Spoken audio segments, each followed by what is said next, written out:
રાધનપુર પ્રાથમિક શાળા ખાતે બાળકોએ જે જમવાનું ખાધું છે એના કારણે કંઈ દૂષિત પદાર્થ હોવાનું એમના દ્વારા જણાઈ આવેલું હતું. તો તાત્કાલિક તેમની ટીમ દ્વારા લગભગ 37 બાળકોને અત્રેની હોસ્પિટલ ઈડર ખાતે ઇમરજન્સી વિભાગમાં 2 વાગે લાવવામાં આવેલા હતા. તે દરમિયાન અમે અને અમારી ટીમ દ્વારા દરેક બાળકોનું મેડિકલ ચેકઅપ કરવામાં આવ્યું. અમુક બાળકોને ઉપકારની તકલીફ હતી, પેટમાં દુખાવો જે સામાન્ય તકલીફ હતી, તેવા તમામ બાળકોને એન્ટાસિડ ગોળી અને ORS નું પાણી આપવામાં આવ્યું હતું.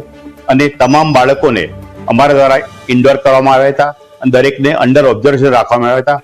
અમે અને અમારી ટીમ દ્વારા દરેકનું સુપરવિઝન મોનિટરિંગ કરવામાં આવ્યું હતું અને તમામ બાળકોના વાલીઓને બેસાડીને દરેકને કાઉન્સેલિંગ કરવામાં આવ્યું હતું કે ભવિષ્યમાં અને આ સેનાકાંડ થવામાં આવેલ છે અને ભવિષ્યમાં શું તકેદારી રાખવી અને ઘરે જઈને કંઈ પણ થાય તો તાત્કાલિક અત્રેની હોસ્પિટલ સંપર્ક કરવા માટે કહેવામાં આવ્યું હતું. સ્કૂલમાં મધ્યાહન ભોજનમાં રાંધેલું હતું સાહેબ, મગના પગ પાપેલા હતા કે રાંધેલું જે હોય એના અંદરથી ગરોળી નીકળી જાય.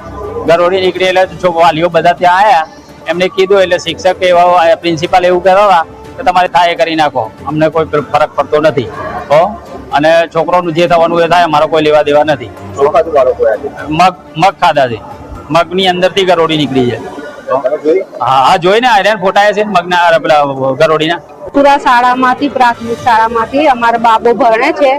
એક મધ્યાહનમાં ખાવાનું આલ્યું તો બેસાડીને ખવડાવતા હતા તો એકદમથી ગળબડી નીકળી તો એ લોકોએ ફેંકી દીધું ખાવાનું. એટલે બધા બાળકોને લઈને શાળામાં આવ્યા, દવાખાનામાં આવ્યા છીએ અમે તપાસ કરાવવા માટે.